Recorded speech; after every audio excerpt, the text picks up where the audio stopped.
بسم الله الرحمن الرحيم ألف لام ميم ذلك الكتاب لا ريب فيه هدى للمتقين الذين يؤمنون بالغيب ويقيمون الصلاة ومما رزقناهم ينفقون والذين يؤمنون بما أنزل إليك وما أنزل من قبلك وبالآخرة هم يوقنون أولئك على هدى من ربهم وأولئك هم المفلحون. Bismillahirrahmanirrahim. Assalamualaikum warahmatullahi wabarakatuh. Alhamdulillahi rabbil alamin alladzi khalaqal mauta wal hayata liyabluwakum ayyukum ahsanu amala wa huwal azizul ghafur. Allahumma salli ala sayyidina Muhammadin wa ala alihi wa ashabihi ajma'in. Ya Allah, wahai yang maha menatap, berkahi majelis ini, catatkan yang hadir, yang menyimak menjadi hamba-hamba yang Engkau ridhoi. Allahumma inna nas'aluka ilman nafi'an wa rizqan thayyiban wa amalan mutaqabbalan. Ya Allah, karuniakan kepada kami ilmu yang manfaat, rizki yang baik, amal yang Engkau terima. Allahumma aftah lana hikmataka wansur alaina rahmataka ya zal jalali wal ikram. Ya Allah, Allahumma bukakan hikmah di balik kejadian apapun ya Allah, dan tolonglah kami dengan rahmat-Mu ya zal jalali wal ikram. Amin ya rabbal alamin. Sallallahu alaihi wasallam. Alhamdulillah.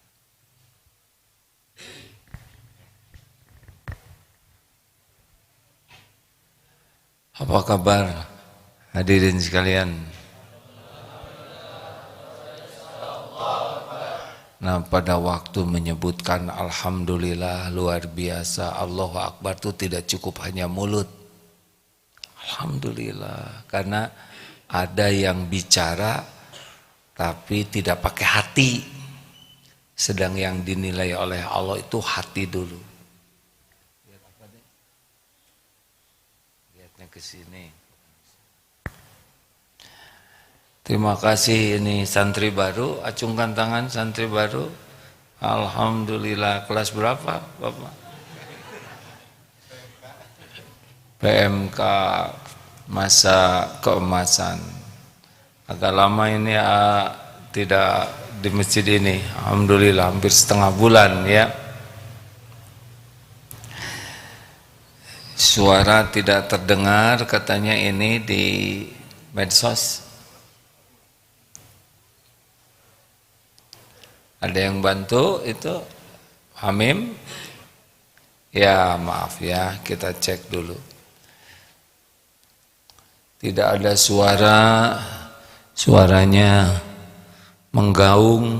Mim, maaf ya, ini sudah lama. Suaranya double. Mim, maaf Mim, ini gaungnya terlalu besar, tidak seperti biasanya. Ada yang lagi zikir, malah saya sudah selesai zikir. Suara Agim tidak jelas. Ya, ayo kawan-kawan, kita harus memberikan yang terbaik.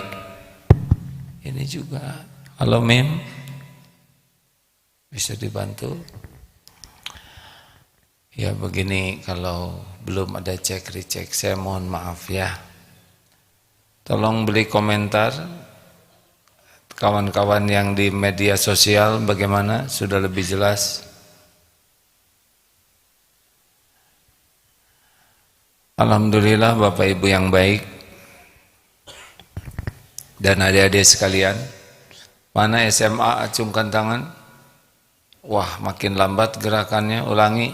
SMA, SMK, SMP. Ini yang ngacung terus siapa ini hadir? Oh, Ibu sudah lulus katanya ya. Terima kasih. Ibu dari mana? Dabin Anggrek, Kota Tegal mana? Masya Allah. Tidak usah begini-begini, begini aja. Ya, memang TikTok itu berpengaruh ya.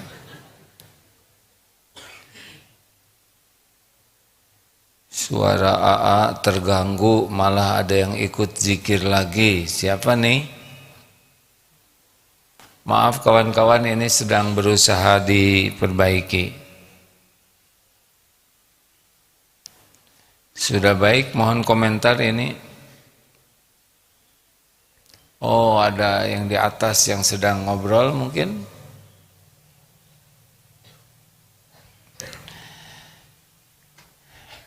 Kita coba sekali lagi untuk memperjelas. Hidup ini sebetulnya tidak ribet ya. Tidak rumit. Yang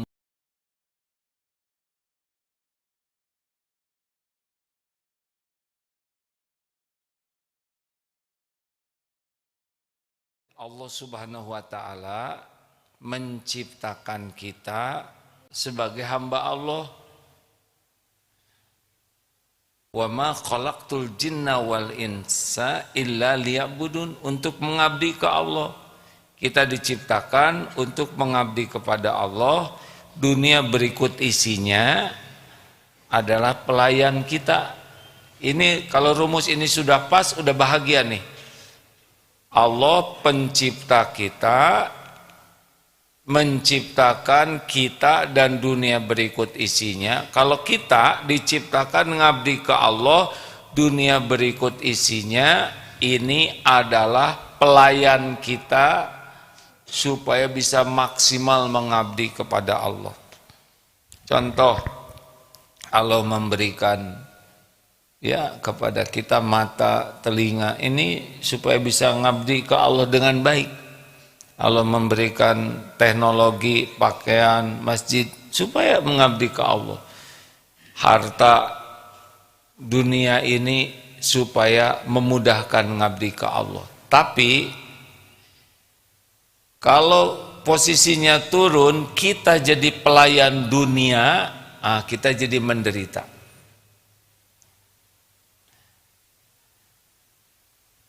Jadi yang membuat kita menderita itu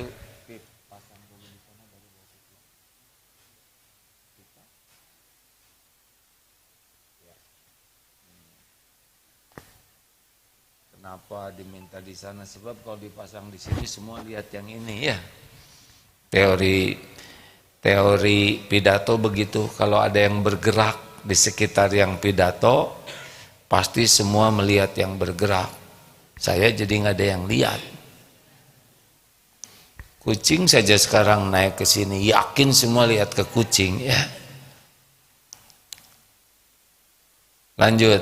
Jadi dunia berikut isinya itu huwallazi khalaqalakum ma fil ardi jami'a, pelayan kita. Kalau posisinya begini, bahagia kita ini. Dunia pelayan. Tidak lengket di sini, hanya di tangan saja. Yang membuat kita menderita itu adalah ketika dunia lengket di sini. Harusnya yang ada di hati itu Allah. Dunia pegang saja pelayan. Ada alhamdulillah sedang ditahan oleh Allah, sabar, diambil lagi oleh Allah, ridho, dikasih syukur, ikhtiar, jujur, biasa saja dunia ini, enggak ribet. Contoh ya, rezeki itu mutlak milik Allah sepenuhnya. Kurangi efeknya, maaf Mim, terlalu bergema Mim. Rezeki itu milik Allah sepenuhnya, dibagikan oleh Allah. Tidak ada yang membagi rezeki selain Allah, tidak ada. tidak ada yang lain. Hanya Allah satu-satunya penguasa rezeki. Kalau mau dianggap dunia berikut isinya rezeki, Masya Allah. Hanya Allah pemiliknya, dibagikan oleh Allah sesuka Allah kepada siapa yang Allah kehendaki dengan kadar jumlah sesuka Allah. Jadi orang kaya, kurang kaya, sedikit, sama sekali bukan karena pinter, karena hebat, karena jagoan, karena terlatih. Enggak. Orang punya rezeki itu karena Allah ngasih saja. Seperti kita dengar siapa? Mas Elon siapa? Oh, Elon Musk. Kalau Mas Elon mah dari Jawa. Elon Musk katanya orang terkaya. Itu cuman manusia biasa seperti kita yang oleh Allah ditakdirkan, nih ceritanya kamu lagi dapat itu, makannya sedikit saja, pakaian sedikit saja, ya cuman ngaku-ngaku ini punya. Termasuk siapa yang punya Alibaba, Jack Ma itu ya, Jack Ma itu yang kaya. Itu juga bukan karena pinter, enggak. Kamu begitu. Sama Agim dapat ini, ditakdirkan Darut Tauhid. Itu Allah sepenuhnya. Kalau Allah mau nahan, sempit. Nanti kalau Allah mau mengambil, pergilah apa yang dititipkan ini.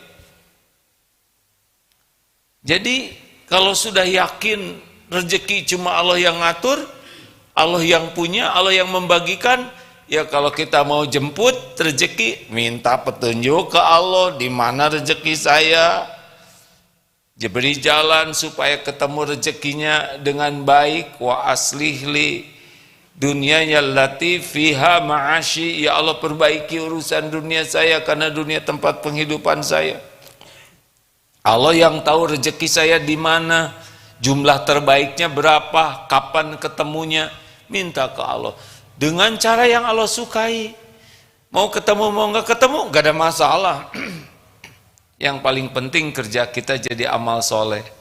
Kan bekerja itu bukan cari rezeki, kerja itu menjemput rezeki. Yang dicarinya apa? Keberkahannya. Jadi amal soleh. Jadi nggak ribet, Pak. Nggak harus ketemu terus. Dagang nggak harus selalu ketemu. Ya, mungkin hari ini bagiannya segini, besok segitu, suka-suka Allah.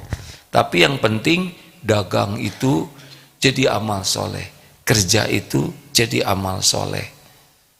Begitu. Walaupun nggak dapat uang, kita dapat pahala sabar, pahala syukur. Nanti kalau dikasih, kita syukur, jadi amal. Nanti kalau ditahan, ya sabarlah. Jalani aja ikhtiar, nggak usah pakai mengeluh. Nanti misalkan, oh ini nggak laku, oh ini sekarang sulit, nggak apa-apa, jalanin saja. Ini harus dijual, motor harus dijual, mobil jual, rumah jual aja, nggak apa-apa. Dulu lahir aja nggak bawa apa-apa, mati juga nggak dibawa. Karena memang episodenya lagi diambil ridho. Begitu. Jadi yang bikin hidup tidak bahagia tuh nyarinya enggak minta ke Allah, pakai cara tidak di jalan Allah. Kalau dikasih merasa ini milik saya, enggak bersyukur ke Allah, giliran ditahan uring-uringan. Allah tuh harus sesuai rencana kita aja, enggak bisa. Sesuai rencana Allah. Ketika diambil enggak rela, ini yang bikin menderita. Lihat orang lain iri, mau ngapain iri? Semua orang Allah yang ngebagikan. Halo, sederhana enggak sih? Teori sederhana, prakteknya mah stres, takut enggak kebagian. Ini nih wajah-wajah penderitaan ini. Mahasiswa takut nanti nggak dapat, kalau lulus takut nggak dapat kerjaan. Nah, dan penderitaannya dari sekarang, padahal kuliahnya juga baru daftar, belum tentu lulus. Oh, katanya nanti susah dapat kerjaan. Tenanglah. Udah gitu, nanti saya dapat jodoh nggak? Stres lagi. Nanti gimana kalau gaji saya kecil nggak bisa ngasih makan? Makin stres. Saya bakal punya anak tuh, menderita lagi. Banyak orang yang hidupnya tuh hidup nyiksa diri dengan yang belum terjadi. Bapak kan udah agak lama kelihatan di dunia ya Pak ya. Bapak berapa? 66 tahun. Oh, bonus 3 ya Bapak. 60. Sekarang sekelas. Beda 6 tahun. Alhamdulillah. Bapak 67, sekelas juga. Ternyata saudara nggak usah cepet-cepet sekolah ya. Udah tua juga jadi sekelas. Bahkan ada yang 80 sekelas. Nah, kebalik mungkin ya. Ya. Nah, jadi Bapak Ibu percaya sekarang semuanya lihat ke situ. Lihat sini, David, sebelah situ, Pip. Nah, TikTok maaf ya baru masuk. Masa harus saya ulangi, Pip? Enggak apa-apa. Jadi kalau kita mengerti tentang hidup ini lebih ringan, Pak. Itu tentang dunia tadi ya. Nah, kalau kita tidak paham kita ini untuk mengabdi ke Allah, maka kita jadi mengabdi kepada harta, kepada gelar, mengabdi kepada jabatan, mengabdi kepada popularitas. Tuh lihat kemarin ada ibu-ibu yang ditangkap polisi. Sengaja bikin TikTok sambil naik motor, nggak pakai helm, pakai kerudung itu. Ini apa? Ya, karena namanya diperbudak konten.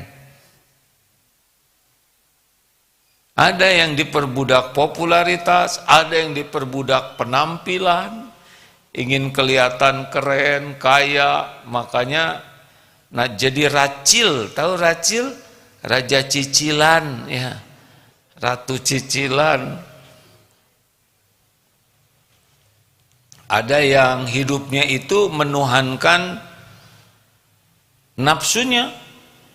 Apakah ini bisa bahagia? Demi Allah tidak akan bahagia. Allah tidak menciptakan bahagia dalam dosa. Allah tidak menciptakan bahagia yang hakiki dalam maksiat. Jadi salah besar kita ingin bahagia dengan cara berdosa. Tidak bisa, tidak bisa. Pencipta kita itu Allah. Yang menguasai menciptakan bahagia itu Allah. Dan tidak diberikan oleh Allah kepada yang melanggar. Jadi kalau mau bahagia mah sederhana.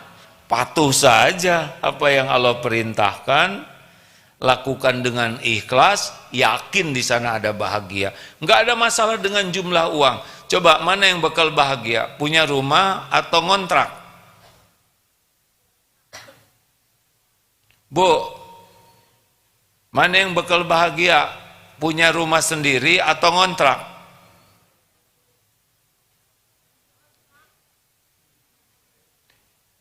Jawab adong, jangan bikin saya jengkel nih pagi-pagi.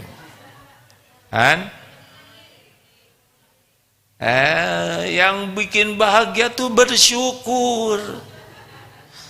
Rumah sendiri nggak tahu syukur, nggak ada bahagianya walaupun punya istana. Ngontrak, udah ngontrak nggak bersyukur, tambah menderita. Sesuka Allah. Walaupun diberi istana, kalau tidak punya syukur tidak bisa bahagia. Karena bahagia itu bukan pada dunianya, pada sikap yang Allah sukai. Jadi diberi, dia syukur, nah itu yang bikin bahagia. Diberi HP baru, tidak bersyukur, pasti menderita. Mau punya apapun, kalau tidak punya syukur, ya tidak punya bahagia. Diuji. Coba. Ini baru dapat kiriman ada seorang tabrakan sampai waduh, ini hancur, matanya juga hancur, tunanetra, hidungnya hancur, kakinya remuk, patah, tapi beliau ceria sekali. Saya sekarang senang lampunya nyala atau tidak nyala, buat saya sama aja gitu. Yang membuat saya sedih hanya saya tidak bisa lihat suami saya, tapi tidak apa-apa, nanti di tempat lain, di akhirat maksudnya, saya bisa lihat insya Allah. Begitu. Jadi dia happy aja dengan apapun yang Allah perbuat, karena dia merasa ini sekarang episodenya.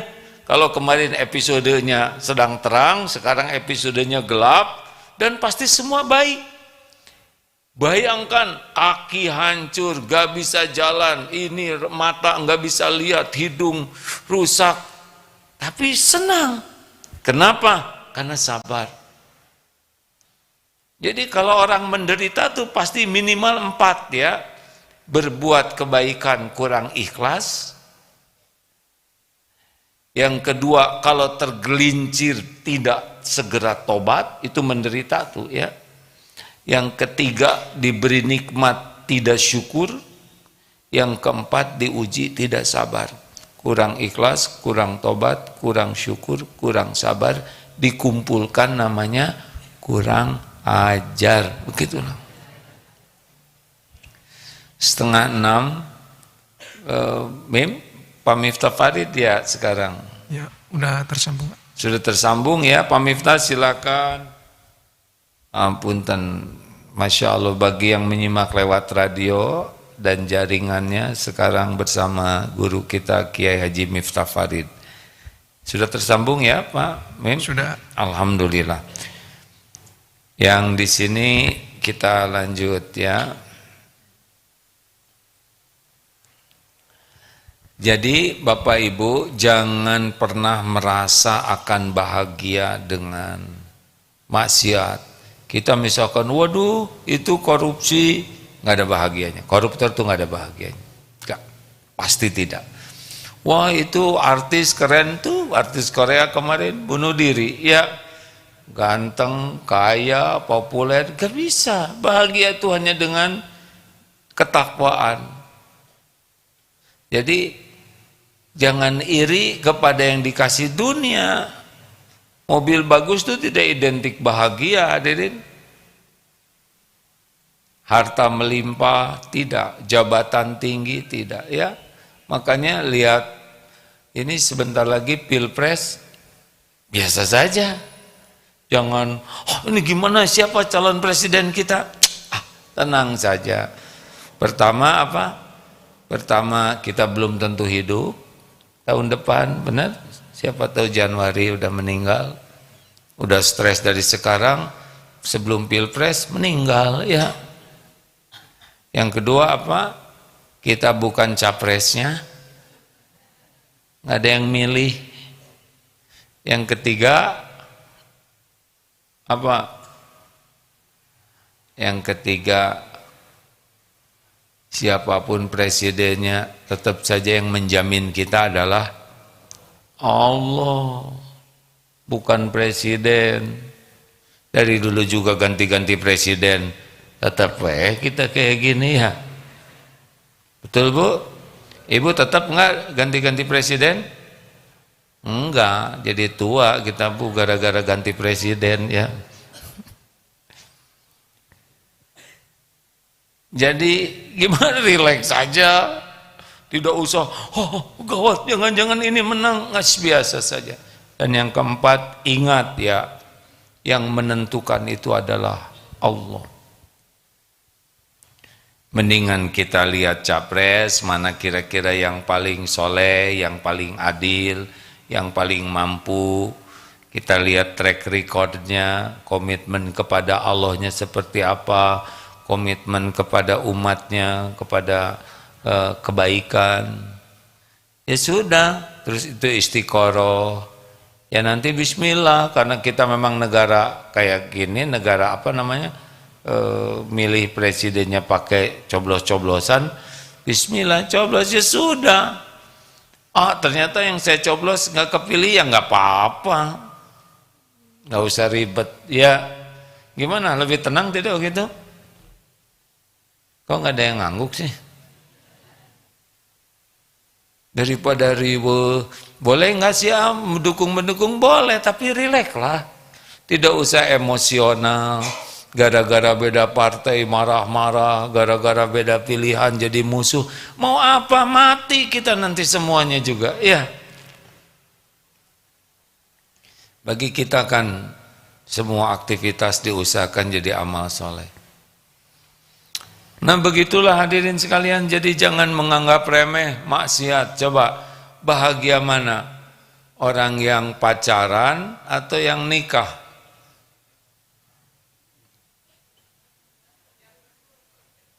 Apa Bu?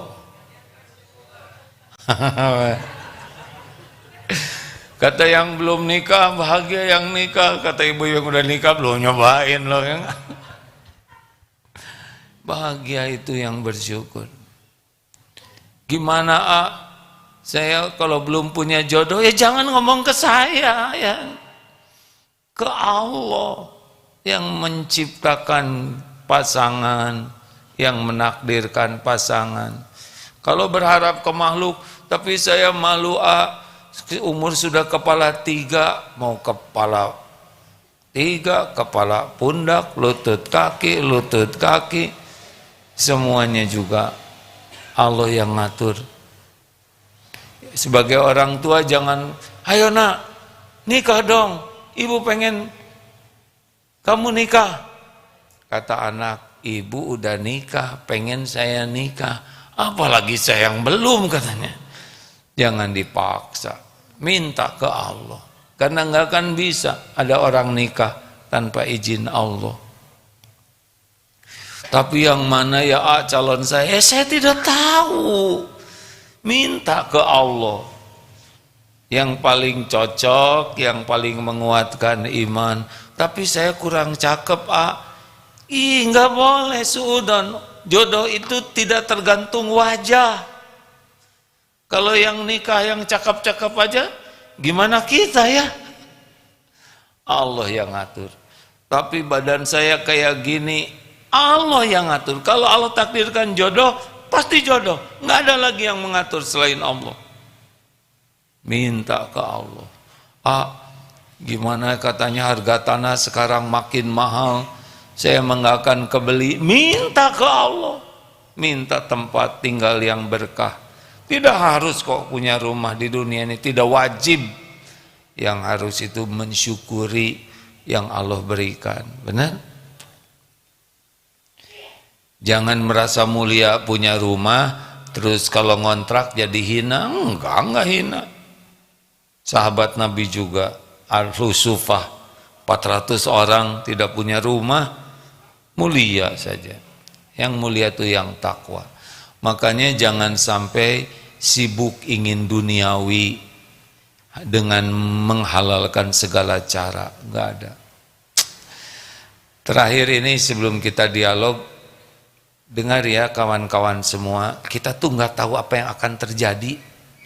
Kalau lihat berita, dengar itu yang naik bis mau ziarah, lagi di bis, supirnya keluar ngopi dulu, bisnya jalan sendiri, masuk jurang. Nggak ada rencana masuk jurang, betul? Tidak terpikir, terpikirnya mau jalan-jalan ziarah, hasilnya ada di jurang, ada yang meninggal, ada yang luka-luka. Tidak pernah terpikir. Ada yang naik sepeda di puncak, remnya blong, masuk jurang, meninggal. Ada yang lari pagi, tertabrak dari belakang. Ada yang naik lift, pas dibuka susah, masuk ke dalam lubang, di bawah, meninggal. Ada yang sedang enak-enak jalan-jalan, kecemplung masuk di kebun binatang. Ada yang sedang naik sepeda tuh disambut, datang terus begini dia, maaf, tidak nyangka bakal batuk begini ya kan. Pas dadah begini, padahal disambut tuh Pak, sepedanya belok, masuk ke selokan, cemplung, ditonton rame-rame. Gak ada yang nyangka. Saya tidak tahu ini hari ini. Sudah ada rencana, pagi ini mau apa secara global. Tapi demi Allah pastinya tidak tahu. Allah tahu apa yang akan terjadi. Jadi kalau kita tidak berlindung ke Allah, bodoh kita ini. Karena Allah janji la yaruddu qada illa du'a. Tidak ada yang menolak qada selain doa. Jadi kalau kita enggak berdoa, berlindung ke Allah, minta tolong, kita tidak tahu nih turun dari tangga ini selamat atau tidak, nyebrang ke sana selamat atau tidak. Jalan walaupun tiap hari jalan ke sana belum tentu nanti bisa selamat. Berapa banyak yang makan bakso keselak dengan sendoknya, misal ya. Ada yang makan pecel lele bahagia, nyangkut di sini lelenya. Durinya maksudnya. Tidak tahu.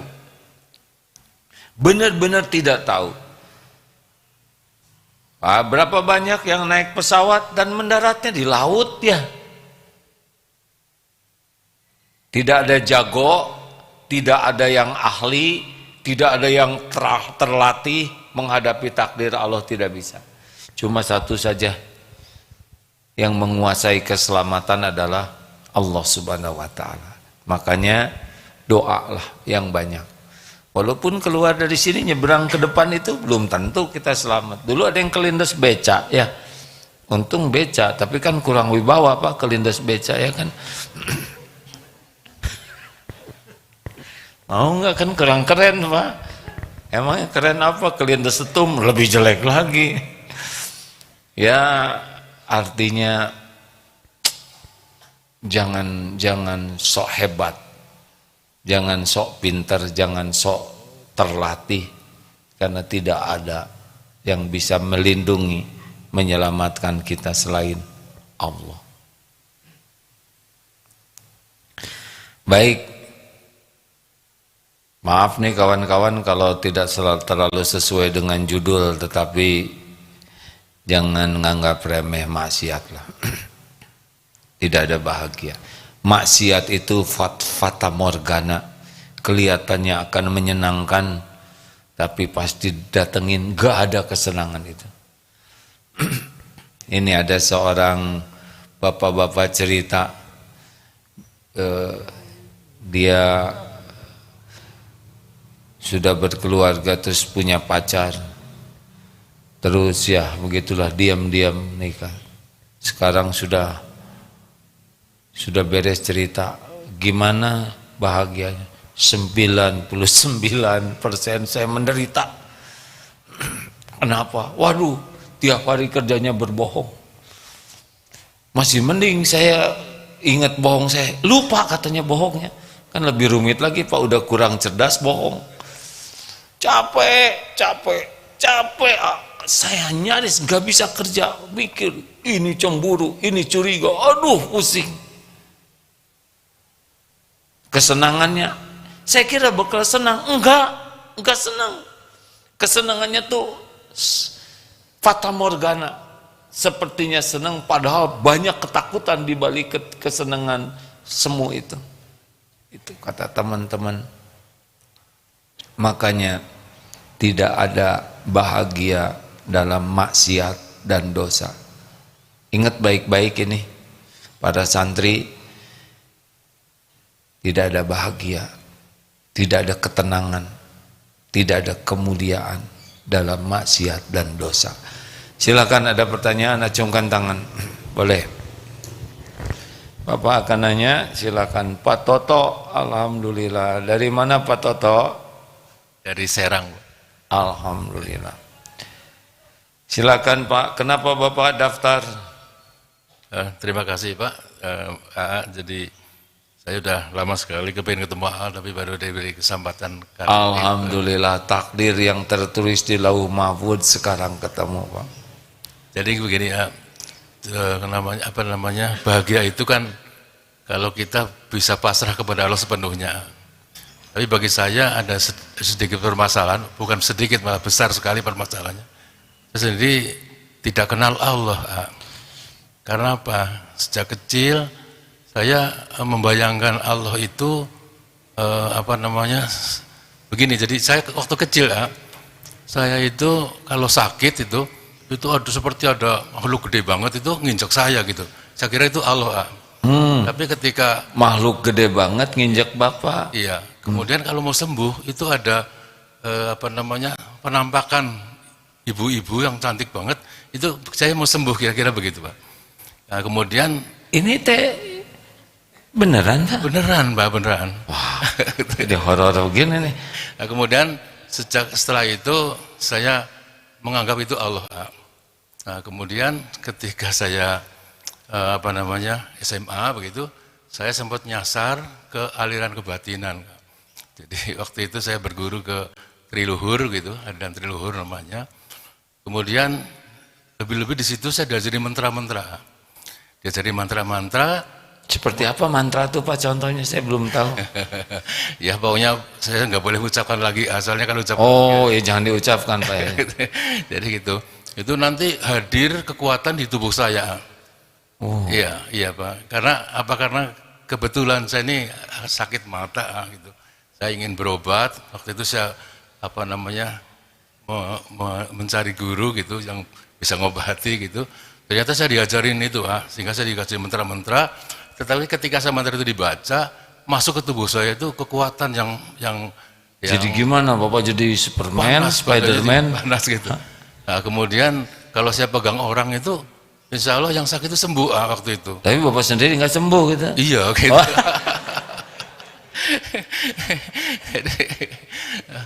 Kemudian takdir Allah, saya diketemukan dengan teman lulusan IAIN Yogyakarta. Ketika itu waktu mau puasa, saya diajak diskusi, Pak. Karena suatu malam saya lagi semadi begitu, datang dia. Selesai semadi saya ditanya, kamu lagi apa, Dek? Gitu. Saya sedang, sholat saya itu begini gitu. Terus kita diskusi mengenai Allah begitu. Nah, kemudian hasil diskusi itu selama bulan puasa saya menang, saya draw lah. Jadi diskusi tentang Allahnya draw gitu. Dia tidak bisa meyakinkan saya tentang Allah dan saya juga menjelaskan kepada dia kemeringat doang gitu. Dia tidak tahu apakah yang masuk ke tubuh saya itu Allah atau bukan gitu kan. Nah, tetapi pada akhir diskusi itu dia mengatakan, "Tok, saya ingatkan kamu, di dunia ini sudah sengsara, tapi nanti begitu mati kamu akan lebih sengsara." Itu yang menggoncangkan hati saya gitu. Oh, sekarang dunia sengsara, mati bisa lebih sengsara. Ya. Emang Bapak sengsara waktu itu ya? Iya, Pak, mata. Kemudian setelah itu saya salaman, yaudah ajari saya sholat itu. Tapi setelah sholat saya semadi lagi, terus berjalan. Oh, semedi ya. Oh. Sholat juga saya lakuin, semadi juga saya lakuin. Kombinasi gitu. Kombinasi. Qadar Allah saya kerja pindah ke Pandeglang, Pak. Waktu itu mahasiswa ya, waktu itu tingkat 2. Terus saya lulus kerja, terus saya pindah ke Pandeglang, Pak. Oh, ini tuh zaman dulu, Pak. Zaman dulu, Pak. Iya. Setelah di Pandeglang, saya ketemu dengan kiai-kiai itu, Pak. Ternyata di sana juga pakai sama gitu loh, hanya dalam bahasa Arab gitu. Mantranya sama. Mantranya beda, cuman kalau saya baca itu efeknya sama, itu juga datang gitu. Oh, datang itu ya. Nah, kemudian seru sekali nih hadirin. Ini umur berapa Pak? Waktu itu? Kan ini masih panjang. Waktu itu kira-kira 40-an. Oh, udah dekat lah ke 60 ya Pak. Ini kan cerita dari kecil ya. Ya. Lalu saya pindah ke Serang. Kemudian di Serang saya ketemu sama kiai orang Persis gitu Pak, namanya Haji Kasman itu. Saya ngobrol sama dia. Karena apa? Karena ada kebimbangan di hati saya. Jadi tidak tenang Bapak tuh ya? Tidak tenang, Pak, tidak tenang. Di sisi lain, kata guru saya yang Triluhur itu, katanya saya orang suci, Pak. Oh, jadi Pak kan jadi orang suci. Ya. Saya tapi orang menderita gitu? Iya, Pak. Itu justru itu, dibilang orang suci, saya menderita, Pak. Jadi, kenapa suci? Maaf ya Pak ya, saya ikut ketawa. Kenapa suci? Karena saya sudah bisa langsung ketemu dengan Allah setelah nempel Allah di badan saya. Itu kamu suci. Tapi saya pikir-pikir, saya kok masih suka bohong. Jadi perang di hati situ perang gitu. Jadi masa suci bohong gitu ya Pak? Itulah itu yang bikin saya nggak tenang gitu, resah gitu. Kemudian ketika saya pindah ke Serang Pak, ketemu dengan Pak Kasman tuh yang orang Persis, dia mengatakan yang masuk ke tubuh Anda itu jin katanya, bukan Allah. Terus beliau menyampaikan ayat-ayat segala macam, saya agak tertarik, saya tertarik. Kemudian saya ngaji sama dia kan, ngaji sama dia sama Pak Kasman itu.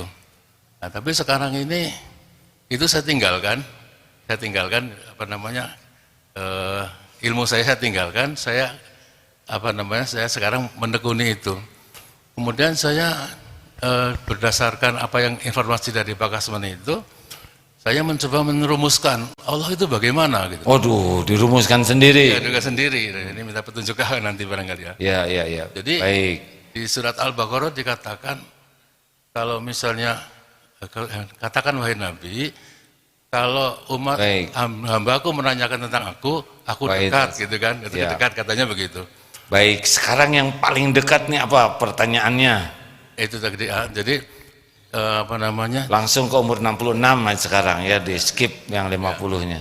Jadi pertanyaannya sekarang apa? Pertanyaannya bahwa Allah itu bagaimana sih gitu supaya saya bisa betul-betul pasrah. Nah sekarang kesini mau apa Bapak? Ya justru itu mencari pencerahan gitu untuk lebih mantap lagi. Karena sesungguhnya dalam hati saya itu resah antara antara. Jadi 66 tahun hidup tuh rada jarang bahagia yang aslinya. Kelihatannya begitu. Iya, baik. Alhamdulillah, saya izinkan saya jawab ya Pak ya. Alhamdulillah. Lama juga Pak, 66 tahun ya Pak ya. Pencarian.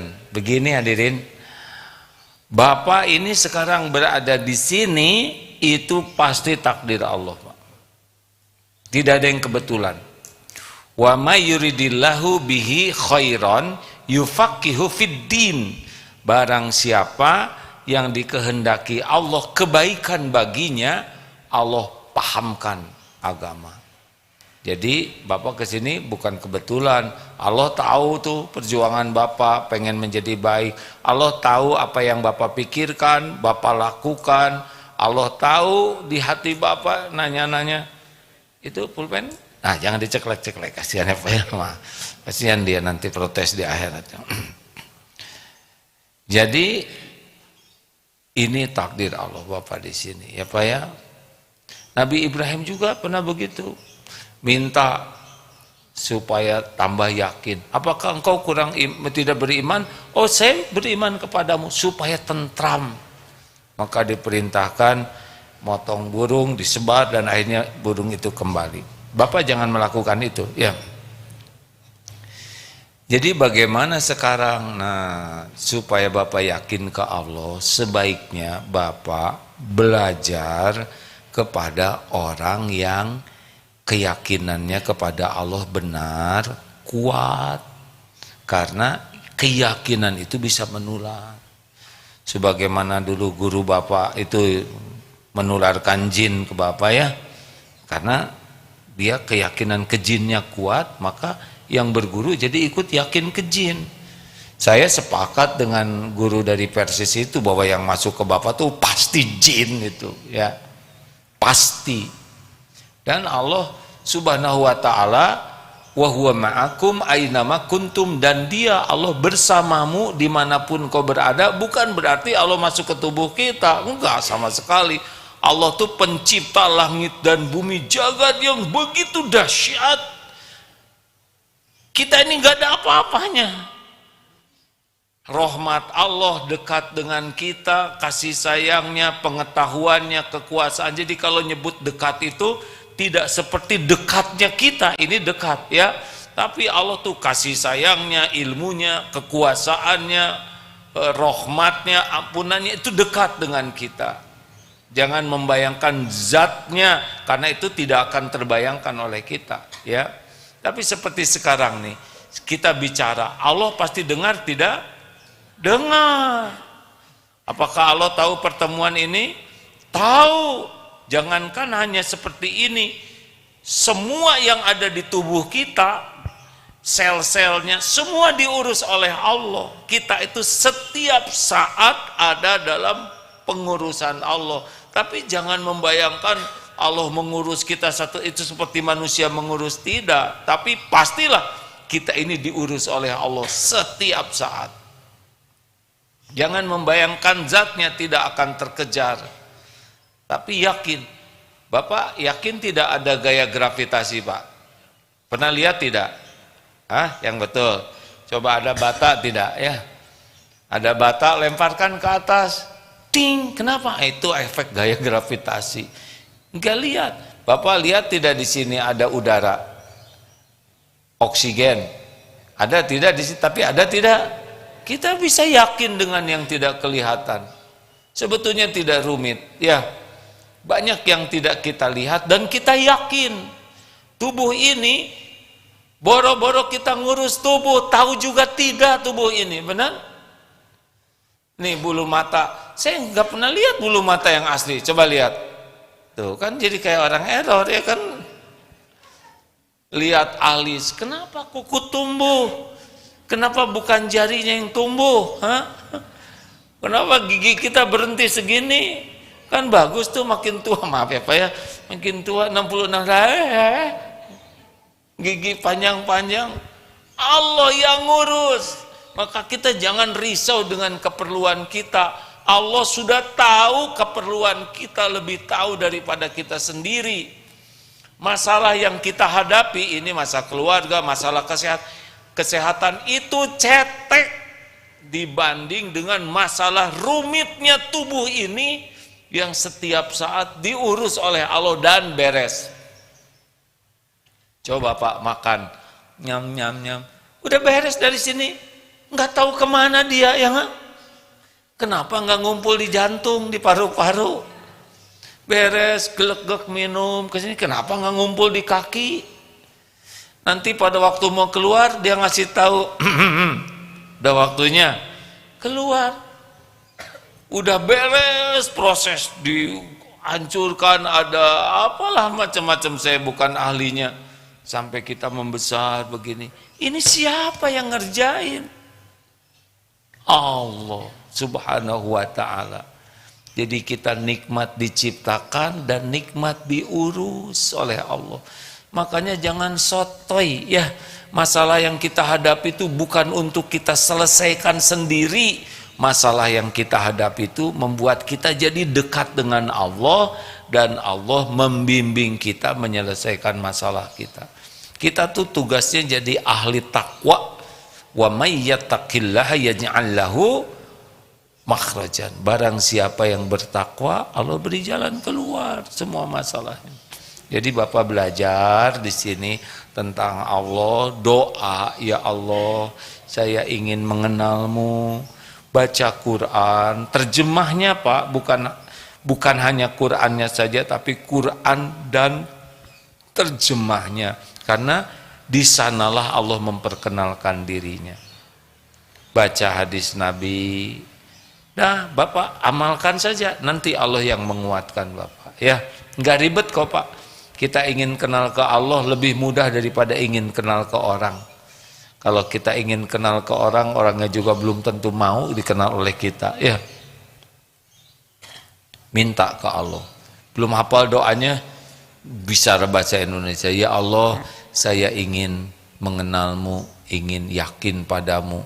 Allahumma inni as'aluka imanan kamilan. Karuniakan ya Allah, saya iman yang sempurna. Wa yaqinan shadiqan. Keyakinan yang benar, jangan salah. Wa qalban khasyian, hati yang khusyuk kepadamu.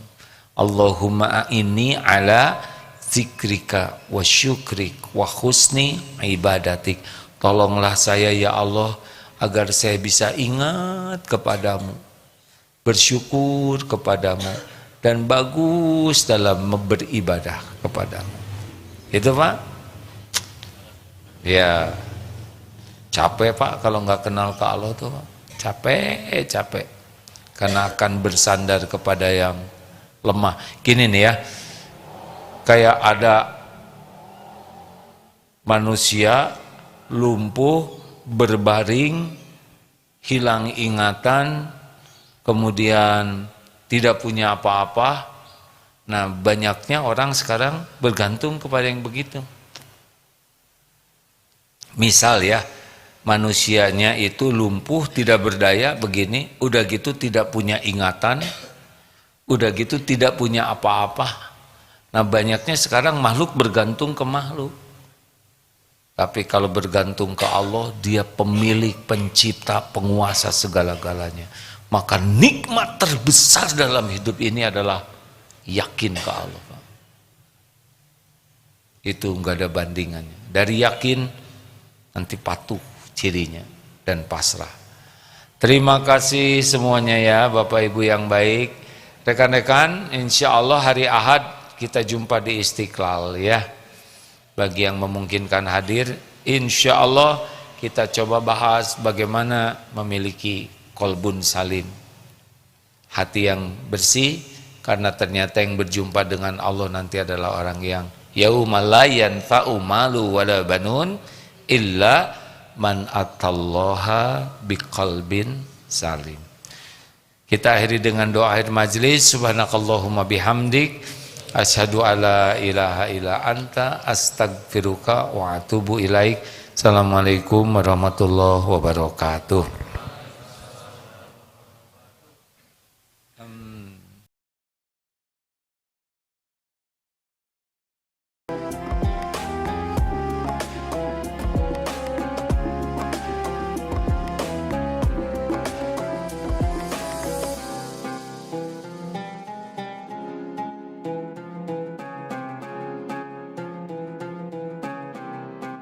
Jangan lupa, sobilah sekalian, terus berlangganan di Darut Tauhid Official.